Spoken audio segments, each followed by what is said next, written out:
Dave, a winning start on Sunday. I know the performance wasn't where you wanted it to be, and County will surely only get better as the weeks go on, but very encouraging to still be picking up points regardless. I hope we get better week on week. No, I think it's always important at the start of the season, it's always important at the end of the season, because that's when results probably, although they matter all the way through, it's daft to say they don't, when maybe the importance is a little bit different. So you would hope in the middle bit that if you can control performances, then results will take care of themselves more often than not. At the back end, especially when you're competing at the end of the table you want to be, it does become about result over performance and how you can win games to either keep you in things or take you over teams. At the start of the season, I don't think anybody on the opening weekend will have, or managers will be happy with how their team performed. I might be wrong, or they'll think they might be happy, but they'll think they'll get better, and we're exactly the same. But we do that on the back of 3 points, which is massively important.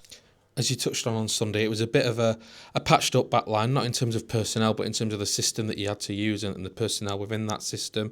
With that in mind, how much credit should Corey and the back four get for coming out of it with a clean sheet? Yeah, loads of credit. Every time you get a clean sheet, it's going to be, it will be well earned, and whether that's well earned in terms of preventing teams getting opportunities, whether that's well earned in terms of emergency defending and maybe not defending well in periods or making mistakes in periods but pulling people out of it, and whether that's then Corey making saves, all them things will happen. We'll want his job to be as quiet as possible. That wasn't the case on Sunday, and he had to make some saves, but that's what he's there to do, and that's why we brought him to the club. He has the ability to do that. I suppose in terms of the shape, the thing we've tried to do within our squad makeup is to be adaptable and be able to change in game. I suppose because of the personnel we had available, we weren't limited. It was impossible for us to do that. So there's nothing saying that we won't play with a back three, a back four, a back five throughout the course of the season. But different moments in games, based on what we want to do, will require different things. Sunday, regardless of what it looked like, against a Bolton team that set up in the way they did, we felt that we would have had to defend as a back four regardless, because they cover the width of the pitch with 3 players. That's difficult to defend with 3. We wouldn't want to wanted to defend with 5, because you're then 5 against 3, and we want to try and be on the front foot and try and get pressure at the top end of the pitch. That wouldn't have allowed us to do that. It's just how that flips between the out of possession stuff and the in possession stuff. We had to go away from what we do, hence why we didn't really look fluid, and we had some all right bits of play which got us chances, but we didn't do it consistently. I probably knew that would be the case before the game. Hopefully we will be better this weekend. We had Joseph back on the bench as he makes his way back. How close are you to having the personnel, I suppose, to allow you to do that and make those changes? Yeah, really close, but whether close enough this weekend, we'll have to see. We obviously now come into a period where we're Saturday, Tuesdays. That'll be important for us, because even though we may be able to pick certain lineups at the weekend, will we be able to do the same on the Tuesday following? Probably not, because we are easing lads back in and need to be careful. The most important thing at the moment with where we're at is not worsening our situation with picking up more injuries by risking players with maybe little things, when the best thing to do maybe just to be a little bit cautious. Probably gonna have to be like that for the next few weeks, but hopefully as weeks go by, more and more players will be training. We're due to have 3 or 4 back on the grass this week and back involved in the group at some point. That completely changes the dynamic of what it looks like and gives us more options, which is what hopefully we'll get to. On the subject of those injuries then, obviously the long-term ones we covered last week, but on those missing at the weekend, Fevs, Benno, Jay Mingy, what are the timescales for those guys? Close, very close. Whether this weekend is too soon, we'll have to see. again, without going into too much detail, some of the ones you just mentioned are involved in training today. Some of them are still involved in individual training, so they're on the end stage of their rehab, if you like. It's not like they are gym based and not doing what we need to, but we'll have to make a decision day by day as to whether we feel the risk reward element of things is there at the moment, or whether it's, like I say, more prevalent to just wait a little bit, and if they miss the game on Saturday or they miss the game on Tuesday, then we're better off for it further down the line. And because of those injuries, you've obviously bought Danny Andrew in on a short-term deal.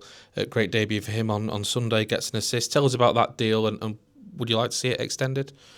Yeah, I suppose the deal, the way it works is as will be the case in at the start of a season, then opportunities arrive, because I imagine most teams have got some deficit in terms of the squad and some injuries. So Danny had been in with us. Players have a choice, don't they? Again, it would be really easy, and credit to Danny for this, it would be really easy for a player to go, no, I'm not signing a contract for a month and putting myself out there. Why would I do that? I risk injury, I risk whatever it might be. I'll just wait and still continue to train with the PFA or train with the club, see what comes up over the next couple of weeks and make a decision. We put up a proposal to Danny that knew that at the end of the window, when the window closed, that if he saw out that month, he'd be out of contract, so still would be able to go and sign for a Football League club, because we think he can do that, whilst still having an involvement with us and seeing what happens. And like I say, huge credit for him for agreeing to do that. It works for everybody, but we wouldn't have been signing him just on not knowing what he can do. Like I say, Danny's got huge experience, been fantastic around the group for someone who's only been in a short time. We know what he can do on the pitch in terms of covering positions. We know what quality he's got. So none of them things are in doubt. Who knows what happens? We'll take the next few weeks as it is.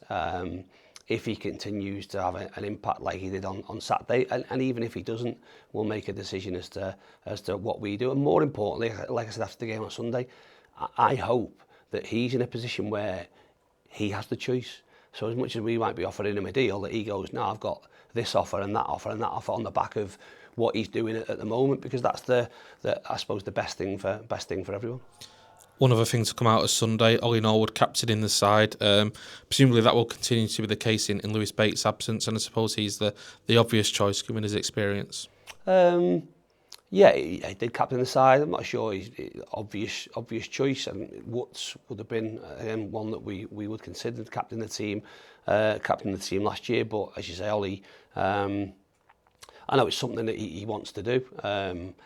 Again, I'm a believer that you don't need to wear an armband to lead, and he's done that regardless. But for some people, the extra responsibility really brings out the best in them, and hopefully that'll be the case with Ollie. We know he'll continue to lead by example, but giving him that extra bit, if you like, might be the bit that improves his game. Which, if he improves his game based on where he's been for the last 6 months with us, then it's a massive positive, because he's been absolutely amazing for us. Let's look ahead to Saturday. I watched, as I'm sure you did, Wycombe at Bradford last weekend, and while they were way off it in the first half, they'll take plenty of encouragement, I'm sure, from the second half performance, the way they got themselves back into the game, and should really have taken something from it. Yeah, they should. If you look at especially the chances that they had in the second half, first half, as you say, yeah, they were miles off it. But improved, as teams will. They've obviously made some signings this week that changes the dynamic of their team potentially. But again, we hope that we improve. We're on the back of a win. We went there towards the back end of last season. This will be a completely different game, just with how they're going about it and the players that they've got. Mike's obviously changed some things over the summer in terms of personnel, but also in terms of how they want to play and how they want to go about it. So it'll be a good challenge, and one that we're really looking forward to. Yeah, you listened to Mike Dodson. He did say he was uncomfortable at times with how they played at the back end of last season. He said he'd make changes. What has that change look like, I suppose, over the summer? I think it's really tough when you, especially when you go into a group and manager midway through a season, a team that's in and around things.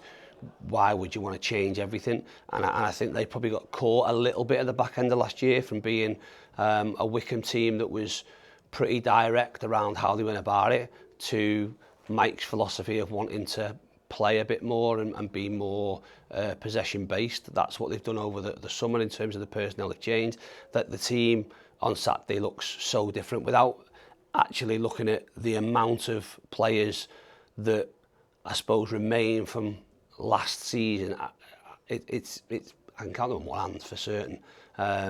So they have made a lot of changes. There's obviously still things going on with players moving out, and they've brought some players in. So that change from our perspective brings a challenge. But we've done that ourselves. We've made some changes in our personnel. I think I said before around players having to or get results at this part of the year. It's probably the part of the year as well where you need players to be really intelligent, because we'll do an opposition meeting now and we'll do a game plan meeting of what we think the game might look like, but whether that's the case, you don't know. We don't know whether, like I say, the two lads that have signed this week going straight into their starting lineup, which changes the dynamic. Do they go with the same system? Do they go with the same personnel at home? Loads of unanswered questions. You have to deal with what's in front of you.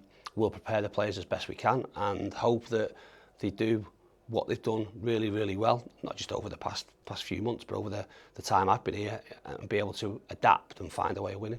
Appreciate your time, Dave. Thank you. Welcome. Cheers. Thank you.